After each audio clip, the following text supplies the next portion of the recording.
ভাবে গবেষণা করে এই বেনামাজি সম্পর্কে বক্তব্য দেওয়া যায়, তাহলে এই বেনামাজি সম্পর্কে বলা যায় যে বেনামাজি এত খারাপ, বেনামাজি এত খারাপ, এত নিকৃষ্ট, এত পশু খারাপ, মানে এটা শুকুরের চাইতে বেনামাজি বেশি খারাপ। কিভাবে খারাপ?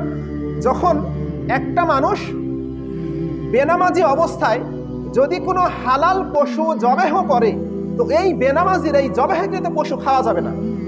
আল্লাহু আকবার।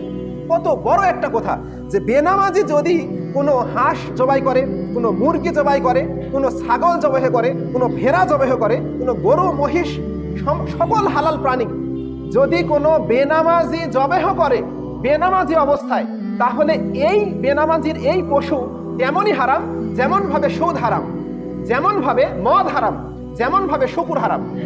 তার মানে বোঝা যাচ্ছে যে বেনামাজির মতো নিকৃষ্ট, এত খারাপ, এত জঘন্য কুকুর, সিগাল এই বেনামাজি চাইতে অনেক বেশি ভালো। তার মানে বেনামাজি কত খারাপ, যার জবাহে কিন্তু পশু খাওয়া যায় না। এরপরে কি, বেনামাজি যদি মৃত্যুবরণ করে, তো এই বেনামাজিকে গোসল দেয়া যায় না, বেনামাজিকে দাফন কাফন করানো যায় না, বেনামাজিকে গোসল করানো যায় না। কেন গোসল করাবেন?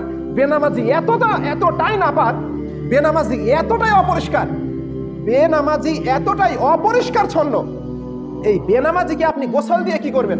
তাকে যদি আতরের মধ্যে মৃত্যুর পর 100 বার চুবান, এই বেনামাজিকে যদি সাবানের মধ্যে ঢুকিয়ে দেন, তো এই বেনামাজি কিয়ামত পর্যন্ত আপনি এরকম করলে সে পরিষ্কার হবে না। বেনামাজি এত খারাপ, বেনামাজি এত খারাপ। এরপরে কি, বেনামাজিকে মুসলমানদের গোরস্থানে দাফন করা যায় না।